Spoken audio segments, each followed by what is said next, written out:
A very good morning, students. So, again, we continue our chapter number 17, that is breathing and exchange of gases. Okay.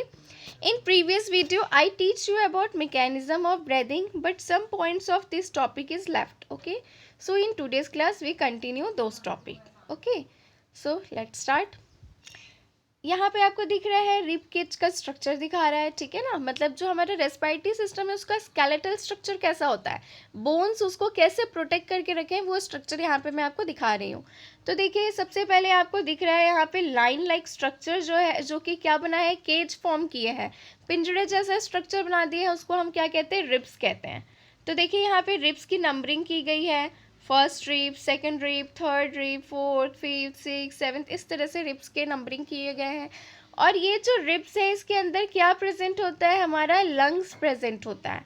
Okay, तो lungs को protect करने के लिए ये जो ribs हैं ये कैसा स्ट्रक्चर बना लिए हैं, केज के जैसा, पिंजरे के जैसा स्ट्रक्चर बना लिए हैं। ओके, उसके बाद फिर आपको यहाँ ऊपर पे क्या दिख रहा है, कॉलर बोन प्रेजेंट होता है। जो हमारा आर्म वाला पोर्शन है वहाँ पे क्या प्रेजेंट होता है, कॉलर बोन प्रेजेंट होता है। ओके, देन जो सबसे इम्पॉर्टेंट है कि देखिए वेंट्रल और डॉर्सल, ये दो साइड होते हैं हमारे बॉडी के, ventral portion and dorsal portion. Ventral portion किसको कहते हैं, जो हमारा फ्रंट पोर्शन होता है, जो हमारा फेस साइड वाला पोर्शन होता है उसको हम क्या कहते हैं, हमारा वेंट्रल पोर्शन। तो देखिए यहाँ पे वेंट्रल पोर्शन में एक बोन प्रेजेंट होता है, उस बोन को कहते हैं ब्रेस्ट बोन कहते हैं, कॉमन नेम, और उसका नाम क्या है, स्टर्नम। ओके, तो ये बोन का नाम आपको याद रखना है। जो हमारा वेंट्रल पोर्शन होता है वहाँ मिड में एक बोन प्रेजेंट होता है, उस बोन का नाम क्या है, स्टर्नम। और जस्ट इसके बैक साइड में, मतलब हमारे डॉर्सल पोर्शन में, डॉर्सल किसको कहते हैं, जो हमारा बैक साइड वाला, हमारा पीठ साइड वाला जो पोर्शन होता है उसको हम क्या कहते हैं, डॉर्सल पोर्शन कहते हैं। तो डॉर्सल में क्या प्रेजेंट होता है, वर्टिब्रल कॉलम प्रेजेंट होता है। ओके, तो ये था बोन के बारे में। उसके अलावा यहाँ पे कुछ आपको फ्लोटिंग रिब्स भी दिख रहे होंगे, ठीक है ना।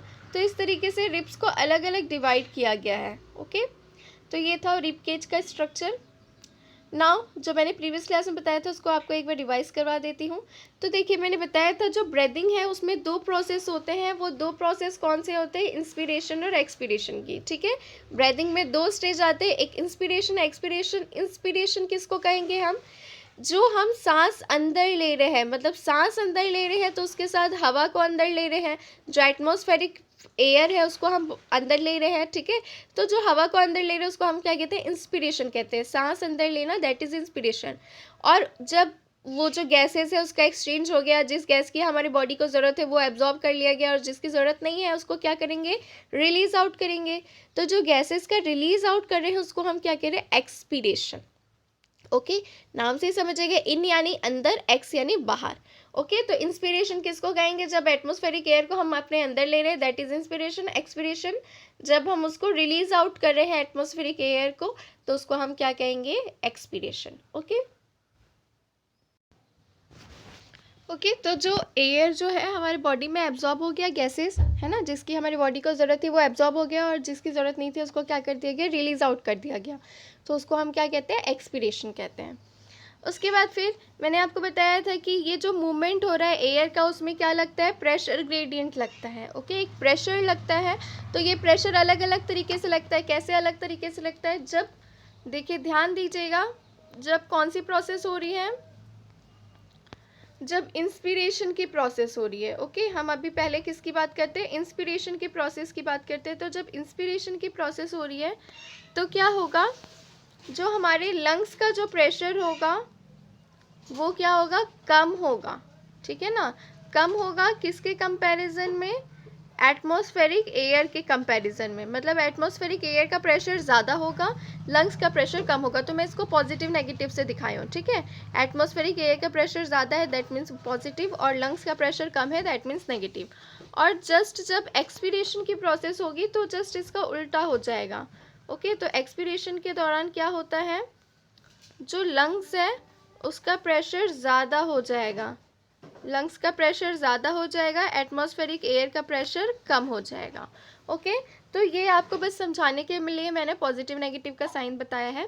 तो इंस्पिरेशन में लंग्स का प्रेशर कम होता है। तो देखिए लंग्स के लिए एक और वर्ड यूज़ किया जाता है, that is intrapulmonary. Okay, intrapulmonary, intra pulmonary use क्यों कर रहे हैं, मैंने आपको बताया था पल्मोनरी वर्ड हमेशा किसके लिए यूज़ होता है, लंग्स के लिए, और इंट्रा कह रहे हैं मतलब लंग्स के अंदर की बात हो रही है, ठीक है। तो यहाँ पे तो लंग्स के अंदर की ही बात हो रही है ना, प्रेशर की बात हो रही है कि लंग्स के अंदर का प्रेशर कैसा है, ठीक है। तो इंट्रा पल्मोनरी प्रेशर बोल रहे हैं, मतलब लंग्स के अंदर का प्रेशर जो है वो क्या है, कम है या ज़्यादा है, जो भी। तो इंस्पिरेशन के दौरान इंट्रा पल्मोनरी प्रेशर क्या होगा, कम होगा, और एक्स्ट्रा जो एटमॉस्फेरिक एयर है उसका प्रेशर क्या होगा, ज़्यादा होगा। ओके तो इसीलिए जब हम इंस्पिरेशन की बात करते हैं तो लंग्स के प्रेशर को हम नेगेटिव प्रेशर भी बोलते हैं। ओके क्यों नेगेटिव प्रेशर कह रहे हैं, क्योंकि लंग्स के अंदर का प्रेशर कम है, that's why negative pressure. Okay तो ये कॉन्सेप्ट को आप याद रखिएगा। उसके बाद मैंने आपको डायफ्रागम के बारे में बताया था। डायफ्रागम जो होता है डोम शेप स्ट्रक्चर होता है, जो कि कहाँ पे प्रेजेंट होता है, ये जो लंग्स है इसके जस्ट नीचे प्रेजेंट होता है, ठीक है। ये मैंने लंग्स बना दिया और नीचे डायफ्रागम है। तो देखिए लंग्स में अगर कुछ चेंजेस होंगे, लंग्स के वॉल्यूम में, मतलब एयर आ रहा है बाहर जा रहा है, तो ये जो डायफ्रागम है इसमें भी कुछ ना कुछ चेंजेस आएंगे। ओके इसमें भी कुछ ना कुछ चेंजेस आएंगे, तो वही चेंजेस हमको देखना है कि क्या चेंजेस आते हैं। तो देखिए क्या बता रहे हैं यहाँ पे, the diaphragm and specialised cells of muscle external and internal costal between the ribs help in generation of such gradients. तो देखिए जो प्रेशर ग्रेडियंट लग रहा है इसमें कौन हेल्प करता है, डायफ्रागम में हेल्प करता है। डायफ्रागम में एक स्पेशलाइज सेट ऑफ मसल्स होता है, ठीक है, और रिब्स के अंदर, रिब्स के पास भी कुछ मसल्स प्रेजेंट होते हैं, वो क्या करते हैं, ये जो प्रेशर ग्रेडियंट है उसको जनरेट करने में हेल्प करते हैं। उसके बाद क्या बता रहा है, inspiration is initiated by the contraction of diaphragm which increases the volume of thoracic chamber. Inspiration के दौरान क्या होता है, डायफ्रागम जो है वो कॉन्ट्रैक्ट होता है, जिसकी वजह से थोरेसिक चैम्बर का वॉल्यूम क्या होता है, इंक्रीज होता है। तो ये चीज़ आपको याद रखना है कि डायफ्रागम कब कॉन्ट्रैक्ट होगा, कब रिलैक्स होगा। तो इसको ज़्यादा अच्छे से हम डायग्राम के थ्रू देख सकते हैं। देखिए यहाँ पे आपको डायग्राम दिख रहा है, यहाँ पे सबसे पहले क्या हो रहा है, एयर एंटर कर रहा है, दैट मीन्स कौन सी प्रोसेस हो रही है यहाँ पे, इंस्पिरेशन की प्रोसेस हो रही है। ओके एयर एंटर कर रहा है, दैट मीन्स इंस्पिरेशन की प्रोसेस हो रही है, ठीक है। एयर एंटर किया तो डायफ्रागम में क्या हो गया है, कॉन्ट्रैक्ट हो गया है, ठीक है। डायफ्रागम में क्या हो गया है, कॉन्ट्रैक्ट हो गया है, और रिब्स और स्टर्नम जो है रेज हो गए हैं। ऑब्वियस सी बात है, अगर आप कोई चीज़ भरोगे तो बाहर से वो चीज़ फुली हुई दिखेगी ना, तो इसीलिए रिब्स और स्टर्नम बाहर की तरफ क्या हो जाएंगे, फुल जाएंगे। जब आप सांस लोगे तो आप इस चीज़ को करके भी देख सकते हो। ओके तो वही चीज़ दिखा रहा है कि ये जो वॉल्यूम है थोरेक्स का वो क्या हो गया, इंक्रीज हो गया, क्योंकि एटमॉस्फेरिक एयर अंदर आ गई है, और इसी वजह से स्टर्नम और रिब्स जो है वो रेज्ड हो गए हैं, मतलब बाहर की तरफ थोड़े दिखाई दे रहे हैं। और डायफ्रागम में क्या हो गया, कॉन्ट्रैक्ट हो गया है, जो कि लंग्स के नीचे प्रेजेंट होता है। ओके तो ये कौन से प्रोसेस के दौरान था, इंस्पिरेशन।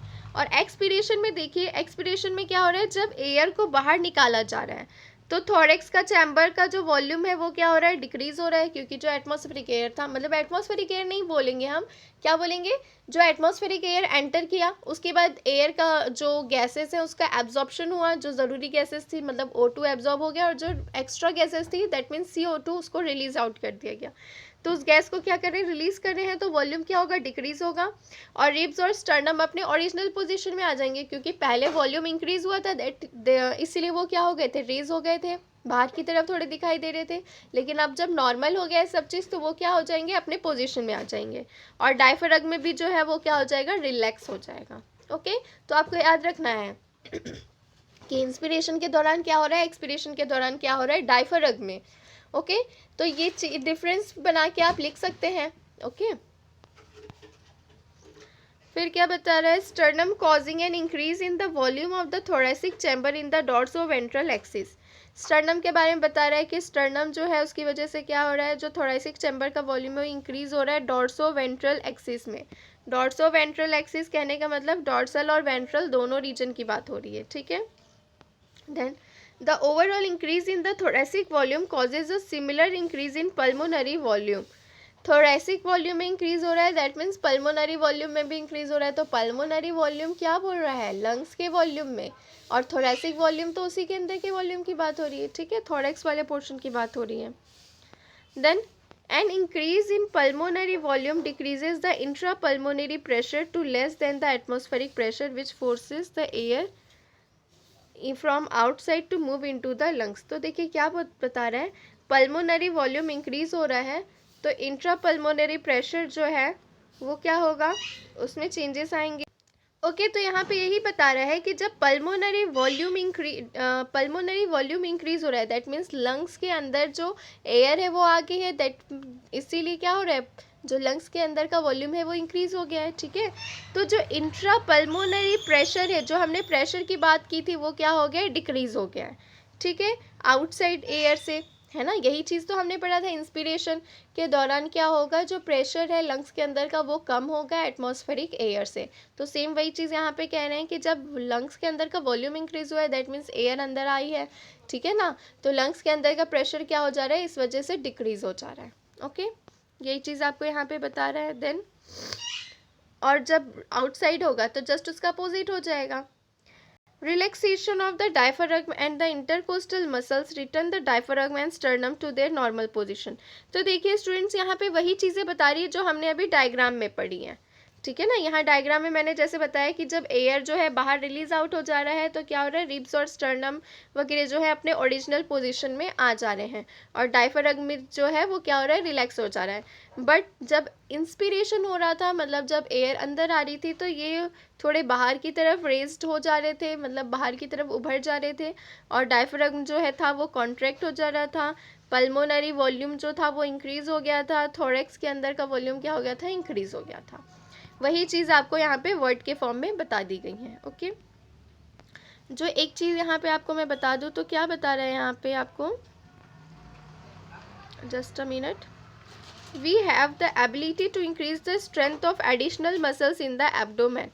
बता रहे हैं कि हमारे अंदर एबिलिटी होती है कि इंस्पिरेशन और एक्सपिरेशन के दौरान मतलब उसके थ्रू हम क्या करें, एडिशनल मसल एब्डोमेन में मतलब ला सकते हैं, ठीक है। ओके, जो स्ट्रेंथ है, एक्स्ट्रा मसल जो एडिशनल मसल्स हैं, उसकी स्ट्रेंथ को हम क्या कर सकते हैं, इंक्रीज कर सकते हैं। वही चीज़ यहाँ पे लिखा है, we have the ability to increase the strength of inspiration and expiration with the help of additional muscles. Additional muscles की हेल्प से जो स्ट्रेंथ है इंस्पिरेशन और एक्सपिरेशन का, उसको हम क्या कर सकते हैं, इंक्रीज कर सकते हैं, ठीक है।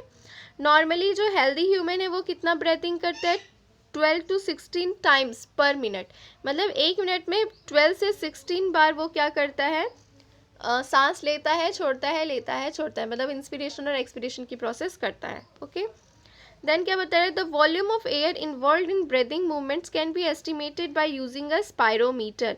तो ये आपको याद रखना है कि किसके थ्रू हम चेक कर सकते हैं, तो किसके थ्रू हम चेक कर सकते हैं, स्पायरोमीटर के थ्रू चेक करते हैं, ठीक है ना।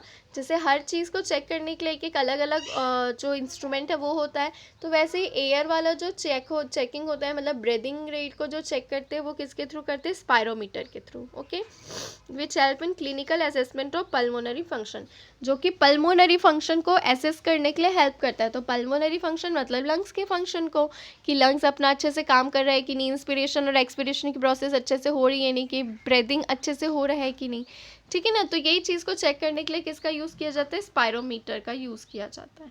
तो ये टर्म आपको याद रखना है। तो ये था पूरा आपका मैकेनिज्म में बहुत ज़्यादा चीज़ें आपकी नहीं हैं, है ना। मैकेनिज्म में आपको बस ये याद रखना है कि 2 स्टेजेस होते हैं ब्रीदिंग के, इंस्पिरेशन एक्सपिरेशन, ये होते हैं तभी क्या होता है, प्रेशर ग्रेडियंट लगता है। तो प्रेशर ग्रेडियंट कब बढ़ता है, कब घटता है, मतलब लंग्स के अंदर का, एटमॉस्फेरिक एयर का, ये सब चीज़ें आपको याद रखनी है। स्टर्नम और रिब्स कब रेज्ड आउट होते हैं, तो कब होंगे, जब इंस्पिरेशन की प्रोसेस होगी, और वो अपने ओरिजिनल पोजीशन में कब आएंगे, जब एक्सपिरेशन की प्रोसेस होगी। तो यही था आपका पूरा मैकेनिज्म ऑफ ब्रीदिंग। डायफ्रागम का याद रखना कि डायफ्रागम जो है वो क्या कर रहा है, प्रेशर ग्रेडियंट जनरेट करने में हेल्प करता है। ओके, तो ये आपका आज का पूरा टॉपिक था।